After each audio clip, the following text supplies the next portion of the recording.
तो मजहब के नाम पर देश को दांव पर क्यों लगाया जा रहा है? और ये करने वाले कौन लोग हैं? क्या ऐसे लोग अपने ही धर्म के, अपने ही समाज के लोगों को बरगलाने का काम करते हैं? और ये ऐसा इसलिए करते हैं क्योंकि इनकी दुकान ही इससे चलती है। मोहम्मद मुफ्ती वजाहत कासमी साहब हमारे साथ हैं। कासमी साहब, एक सवाल है मेरा, ये लॉकडाउन के दौरान 4 बड़े त्योहार देश में हुए हैं और इन त्योहारों के दौरान हमने कहीं नहीं देखा, कहीं नहीं सुना कि जबरदस्ती किसी मंदिर को या चर्च को खुलवाने की कोशिश की गई हो या किसी ने यह कोशिश की हो कि कहीं पर भीड़ इकट्ठा हो जाए। सवाल यह है सर कि अल्लाह का इस्लाम या फिर मुल्ला का इस्लाम? सवाल यह है कि क्या इस्लाम यह कहता है कि महामारी के दौर में आप घर से बाहर निकलिए, भीड़ इकट्ठा कीजिए, आप बीमारी फैलाइए, या फिर कुछ मुस्लिम समुदाय के लोग हैं, चाहे वो मौलाना हो या फिर दूसरे लोग हों, ये जताने के लिए, बताने के लिए, लोगों को बरगलाने के लिए कोशिश करते रहते हैं ताकि उनकी दुकान चलती रहे और उसमें वो कामयाब हो जाएं?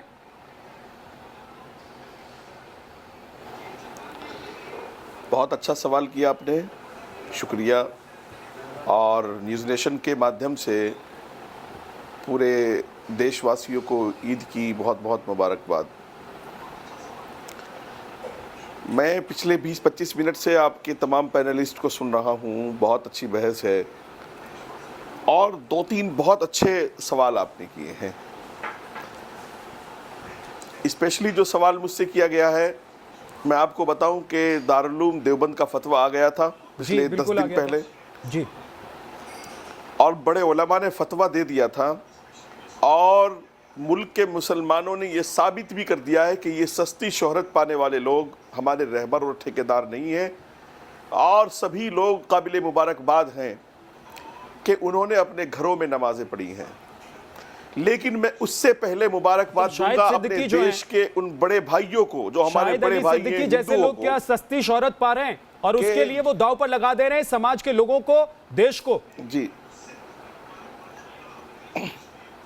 जी जी, तो मैं बड़े भाई अपने हिंदुओं को भी देश के मुबारकबाद दूंगा कि नवरात्र जैसे त्यौहार में बड़े बड़े पूजा वो होती है, उसके बावजूद सब लोगों ने सब्र के साथ इस महामारी का मुकाबला किया है। और ये थोड़े से लोग हैं जो इस तरह की हरकतें कर रहे हैं। और सोच आप देख ही रहे हो कि आपके कुछ पैनलिस्ट आपके चैनल पर बैठ करके रात दिन ये देश को, देश की सरकार को, एजेंसियों को, अपनी दिल्ली पुलिस को, क्राइम ब्रांच को, इनको कोसते रहते हैं। अरे मेरे अंदर इतनी ताकत है विद्या भाई, मैं कह रहा हूं कि मौलाना साद कल भी गलत था, मौलाना साद आज भी गलत है, मौलाना साद परसों तक भी गलत रहेगा जब तक माफ़ी नहीं मांगेगा और देश का कानून उसको सजा देगा। और जो ये मुसलमान बैठकों में बैठकर नुक्कड़ों पे खड़े होकर ये बातें कर रहे हैं कि वहां के बादशाह ने धमका दिया और यहाँ के बादशाह ने धमका दिया, नहीं लगता है। रशीदी साहब मेरे बड़े भाई अभी पैनल पर सवाल पूछ रहे थे, मैं आपको बता रहा हूँ, मैं आपको स्पेशली बता रहा हूँ रशीदी साहब कि बहुत जल्दी गिरफ्तारी होगी। साद के बेटे का पासपोर्ट जब्त कर लिया गया है, लेकिन रशीदी जैसे लोगों को और कादरी जी जैसे लोगों को ऐसा लगता है कि एजेंसियां काम नहीं कर रही हैं, हाथ पर हाथ धरकर बैठ रही हैं। जो काम करना है वो रशीदी साहब को ही करना है या कादरी साहब को ही करना है। मैं इनकी जानकारी के लिए बता दूं कि हमारे देश की एजेंसियां पूरी दुनिया की काबिल तरीन एजेंसियों में से हैं, पूरी दुनिया की काबिल तरीन एजेंसियों में से हैं। नाम से पुकार रहे हैं साजिद रशीदी को, आप साजिद रशीदी को तो क्या पुकारूं? वो तो शैतान बोलूंगा मैं उसको, मेरे भाई उसको शैतान बोलूंगा मैं, शैतान को नहीं कह रहा हूं। आप कहिए मौलाना जो कुछ कहना है। विद्यानाथ झा को बहुत मैं आप नहीं, ये मौलाना देखो मेरी बात सुनो, रशीदी साहब मेरे कत्ल का फरमान आप लोग जारी करा चुके हो, मैं डरने वाला नहीं हूँ। मेरे कत्ल का फरमान आप जारी करा चुके हो, मैं डरने वाला नहीं हूँ। वो गलत किया उसने आपका। ये कुछ लोग जो औकात नहीं है ईद के नाम मैं कह रहा हूँ देश के मुसलमानों को जलील कराया है। अपनी औकात दिखाइए और बताइए। यही सिखाता है क्या रशीदी साहब? आप अपनी औकात दिखाइए। मैं कह रहा हूँ आप अपनी औकात दिखाइए ना। कब तक आप देश के साथ देश के साथ गद्दारी करोगे? आप अपनी औकात दिखाइए, बताइए देश को। गुनाहगारों को छुपाओगे? साद ने जो किया गलत किया, उसके बेटे का पासपोर्ट जब्त हो गया है, कानूनी कार्रवाई चल रही है। अपने बड़ों के साथ बदतमीजी करो। मैंने आपके साथ बदतमीजी नहीं की, नहीं किया आपके साथ बदतमीजी मैंने रशीदी साहब। अरे आपको रशीदी साहब साहब, कह के बात ये कर रहा बताओ, हूँ। मैं आपको कह रहा हूँ आप अपनी साहब, औकात ये बताओ दिखाएंगे, कि इस्लाम कब दिखाएंगे आपने अपनी औकात बताओ, बताइए। कब तक बचाओगे आप? रशीदी साहब कब अपनी औकात दिखाएंगे? आप अपने माँ बाप को टीवी पर रशीदी अच्छा साहब कहलवा रहे कब हैं। अपनी औकात दिखाओगे? आप शायद बताओ उनकी ना। परवरिश में कोई कमी रही होगी। अरे आप जैसे सुनिए। आदमी जब इस तरह की बकवास बोलते हैं टीवी पर बैठकर, शायद आपके माँ बाप की परवरिश में कोई कमी रही अरे होगी। रशीदी साहब, आप रशीदी ऐसा मत साहब, कीजिए, प्लीज। मेरे माँ बाप ने ईमान मुझे और क्या इस्लाम के परवरिश नाम दी पर है? मुजरिमों को मैं कब तक आपसे क्या बचाओगे? पूछ रहा हूँ? कहना अरे सीखिए। रशीदी सर साहब, ये सर बताओ, सीधे सीधे बड़ा सवाल कहना का जवाब सीखिए मेरे दीजिए। भाई। परवरिश पर बड़ों जाकर को आप बड़ा दिखा रहे हैं कहना अपनी परवरिश। सीखिए। मेरे माँ बाप पर आपकी जाकर, परवरिश मेरी परवरिश अच्छी पर नहीं जाकर है। आप अपनी मैं परवरिश साफ दिखा कह रहे रहा हैं, हूं। लेकिन मैं आपसे मैं सीधे साफ सीधे कह रहा सवाल हूं, कर रहा हूँ। आपकी परवरिश आप अच्छी नहीं है। बताइए, जो मौलाना आपकी साहब परवरिश के को खिलाफ बुरा देश का ना कहे, साउचा खोलेंगे। उसकी परवरिश मेरे अच्छी माँ नहीं। बाप ने सवाल मेरी कीजिए। परवरिश की है, मैं देश के सवाल साथ हूँ। अच्छे से अच्छा कीजिए। सवाल कड़वे से कड़वा पूरी कीजिए। बहस को डाइवर्ट लेकिन करना बड़ों को चाहते हैं। बड़ा ये कहिए, सिर्फ छोटों को छोटा समझिए। नाज़रीन, आप पूरी बहस को डाइवर्ट कर रहे हैं। आप नाज़रीन पूरी अंसारी, बहस को अगर आप नाज़रीन जर्नलिस्ट हैं, अंसारी, रशीदी साहब, मेरे तो मौलाना मौलाना मेरी राशिद, तरबियत की है, मैं देश काम के यही है साथ इनका, हूँ। काम यही और है। तुम्हारी ये तरबियत इसलिए की है बैठते कि तुम एक हैं। मुजरिम के साथ हो। रशीदी जी जैसे लोग इसलिए बैठते हैं। मौलाना रशीदी जी जैसे लोग इसलिए बैठते मौलाना हैं। हटाओ यार, इस आपने बात को शादी मौलाना की हटाओ। मौलाना मौलाना साहब के जूते के साथ बराबर जैसे भी नहीं लोगों है पर बहस हो। आप मौलाना साहब के आप जूते के पूरी- बराबर आपने भी अपनी नहीं है। परवरिश है। दिखा दी हो बस मत करो तो रशीदी जवाब दे साहब। दीजिए। चलिए विद्या, एक मिनट, मौलाना साहब के जूते के बराबर भी नहीं हो। मुझे आप अपनी औकात में रह के बात करो। अरे मुझे आप टीवी अपनी पे औकात बैठे हो। दिखा दीजिए ना, मैं कह रहा हूँ। नहीं, अपने माँ बाप को बुरा आप- मत कहलवाओ। आप बड़ों मेरे को माँ बड़ा बाप पर समझो। जा रहे हैं सर। छोटों आप को मेरे माँ छोटा बाप पे समझो। जा रहे हैं। विद्यानंद साहब, आप मेरी बड़ों को औकात बड़ा देखना समझो। चाहते हैं। मैं आपको मेरे कह रहा हूँ आप भाई, अपनी आप औकात पढ़े लिखे हो, दिखाइए। जाहिल नहीं हो। और जिस जूती को चूमते आप पढ़े हैं, लिखे हो, जिस जाहिल जिस नहीं हो। जूती को आप चूमना चाहते हैं आप मौलाना पढ़े साहब लिखे की, हो। उसके आप लिए पढ़े दो लिखे हो, लफ्ज जाहिल बोलेंगे नहीं आप हो कि आप। उसने क्या किया और क्या नहीं किया।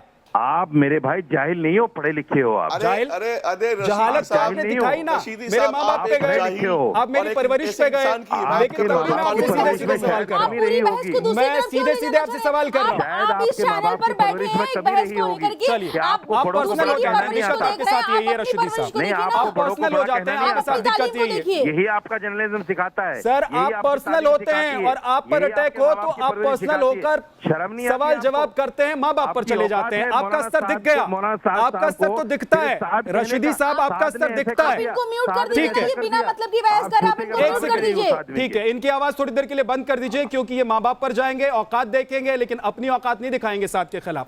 मौलाना रशीदी साहब आपके पास मैं आऊंगा, बड़ी इज्जत के साथ आऊंगा क्योंकि मेहमान है आप मेरे, आपको मैंने बुलाया है और आपसे सवाल करूंगा और मैं चाहूंगा आप उसका जवाब दें। नाज़रीन, ये कौन लोग हैं जो पहले तो ये लिख देते हैं मुख्यमंत्री को, मैं पढ़ के सुना देता हूं कि उससे बढ़कर जालिम कौन जो अल्लाह का जिक्र मस्जिदों में किए जाने से रोकते हैं और मस्जिदों को वीरान करने की कोशिश करते हैं। ऐसे लोग क्या मैसेज देना चाहते हैं? ऐसे लोग क्या करना चाहते हैं? ऐसे लोग किन लोगों के खिलाफ साजिश रच रहे हैं? क्या ये अपने ही देश को बरगला नहीं रहे हैं? अपने ही देश की जनता को नहीं बरगला रहे हैं? मुस्लिम समाज को नहीं बरगला रहे हैं?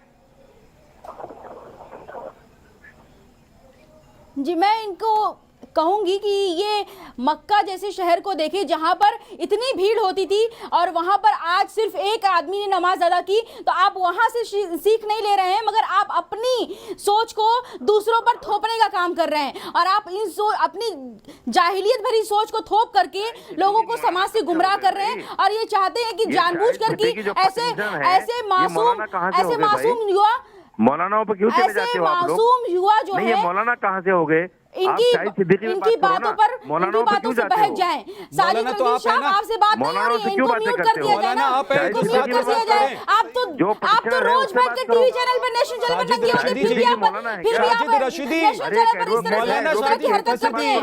आप तो है ना बदनाम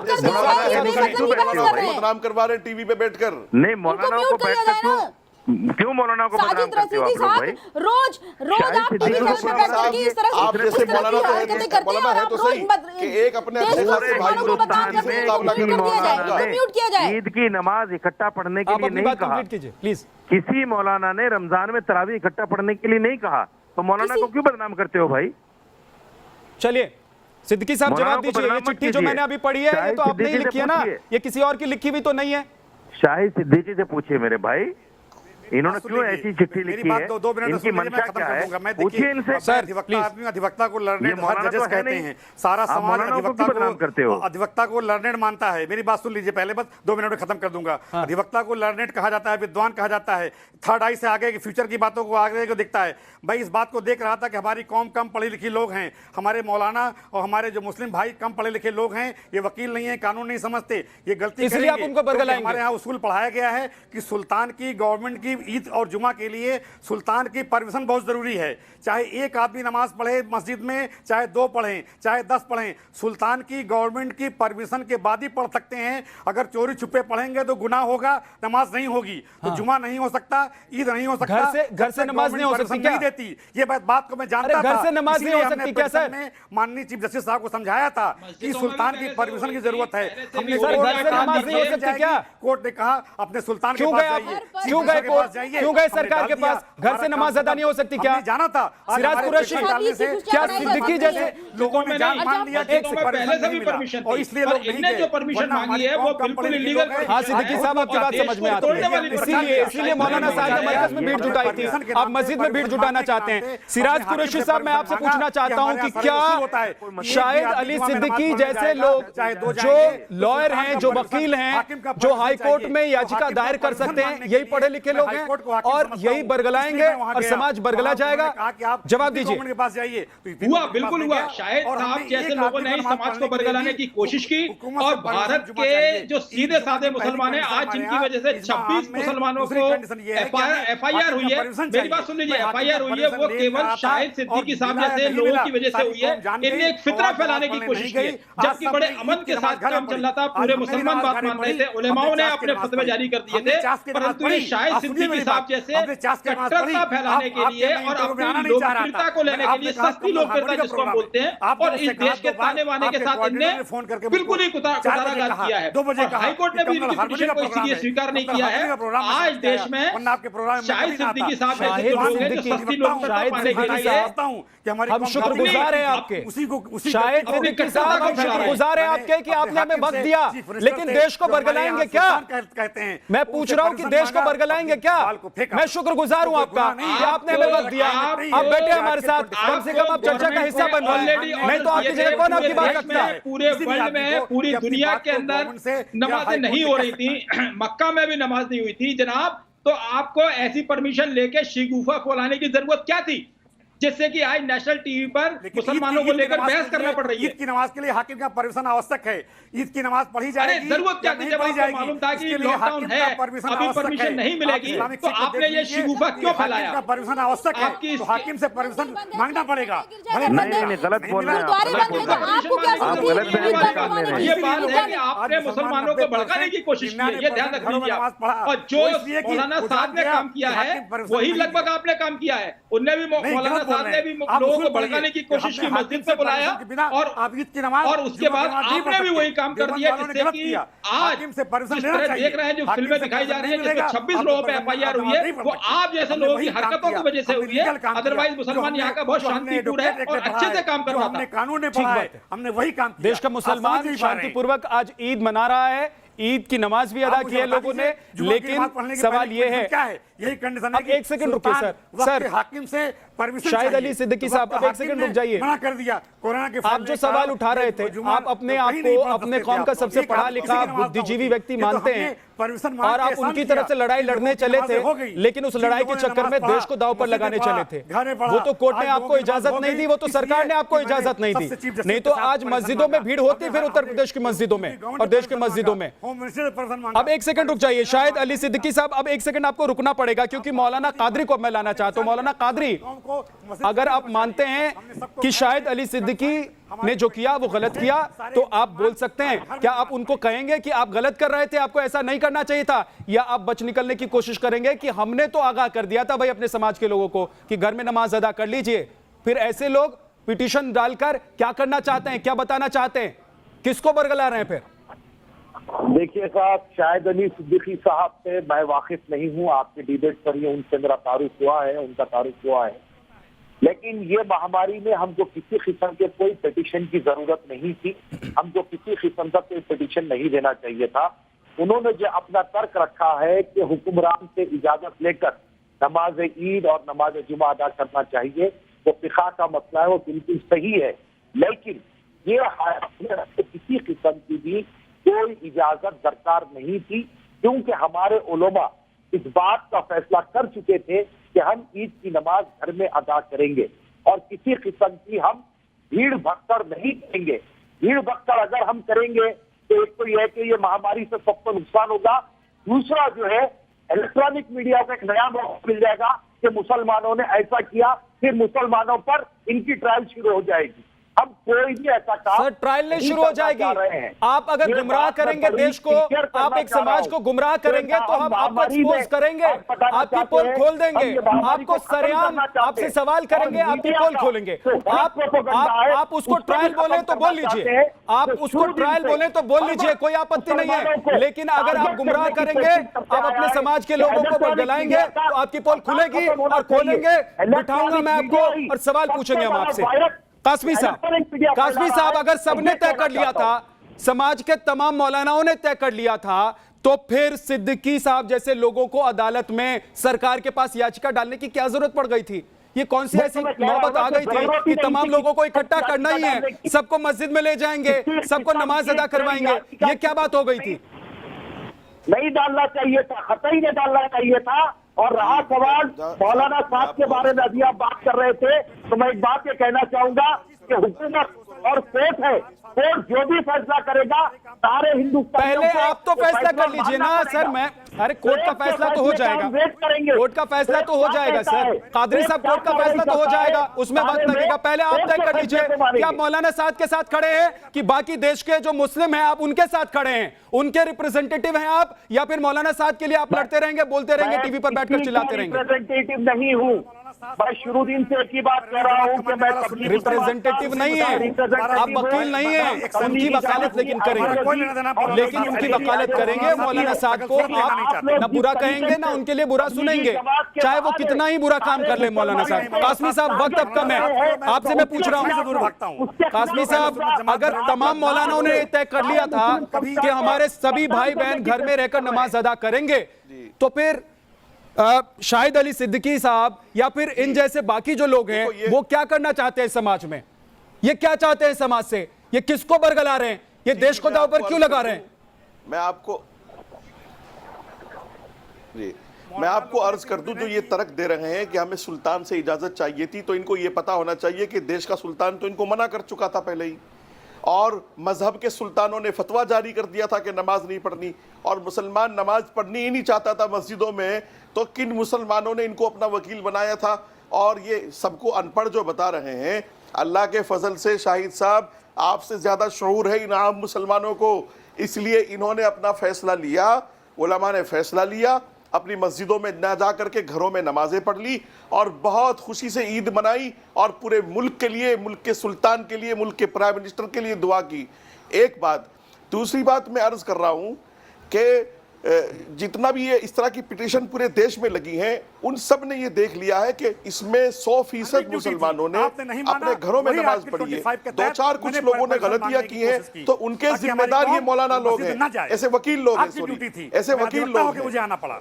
कासमी साहब को और सिद्दीकी साहब को दूसरी बात, जो मौलाना साहब का मसला आप ला रहे हैं, मौलाना साहब के मसले में मैं ये वाजे कर दूं कि मौलाना साहब के साथ आम मुसलमान नहीं है विद्यानंद साहब, मुसलमान सोच नहीं सकता जब तक वक्त का सुल्तान परमिट न कर। विद्यानंद साहब आम मुसलमान मौलाना साहब के साथ ना था ना है और उनको कसूरवार मानता है बाकायदा। नहीं डाली वो काम मैंने किया, आज माफी मांगेंगे मैंने किया। शाहिद अली सिद्दीकी साहब आप माफी मांगेंगे क्या? बताइए मुझे। का काम था जब कोई शाहिद अली सिद्दीकी साहब आप बड़े वकील हैं, लेकिन आज आप माफी मांगेंगे क्या अपने कौम से? बताइए, क्योंकि आपने कहा कि आपके कौम में लोग जो हैं वो अनपढ़ हैं, उनको समझ में नहीं आता कि उनको क्या करना है नहीं करना है, इसलिए आप उनकी लड़ाई लड़ने गए थे, जबकि देश के लोगों ने बता दिया, आपकी कौम के लोगों ने आपको बता दिया कौम की तौहीन की है, आपने कौम की तौहीन की है, को जुमा के दिन सोशल डिस्टेंसिंग के साथ कौम की तौहीन की है। विद्यानंद साहब इन्होंने कौम की तौहीन की है, इनको कौम से माफी मांगनी चाहिए। सोशल डिस्टेंसिंग की नमाज अभी हिंदुस्तान में नहीं पढ़ी जा रही है। सोशल डिस्टेंसिंग, 2 गज के फासले पे। अरे भाई हमें घर में बैठ के पढ़ रहे हैं, आपको क्या दिक्कत हो रही है? मौलाना साद को देख चुकी है, मौलाना साद ने पूरी कौम को बदनाम कराया था, इसलिए ये कौम फूक फूक के कदम रख रही थी, ये कौम मस्जिदों में जाना नहीं चाहती थी। आपने झूठ बोला है, आपने कौम की तौहीन की है। नहीं, परमिशन मांगना कोई गुनाह नहीं है भाई। परमिशन मांगना हमारी शरीयत कहती है कि शासन से परमिशन मांगना चाहिए। शासन से परमिशन मांगने वाला पहला आदमी हिंदुस्तान में। मौलाना साद जैसे लोग बदनाम करा चुके थे, फिर आपने और उस पर सोने पर सुहागा कर दिया है। आपने देखा नहीं, मद्रास हाईकोर्ट में एक फाइल हुई थी, मद्रास हाईकोर्ट में एक हफ्ता पहले एक फाइल हुई थी, नहीं फाइल हुई, डबल बेंच ने वहां पे कहा था कि सोशल डिस्टेंसिंग का फार्मूला अगर होता तो मेरे अलाउ कर देता। आप क्या बात करते हैं? जो आपने उठाई है मद्रास हाईकोर्ट में डबल बेंच फाइल हुई थी, उससे खारिज हो गई थी।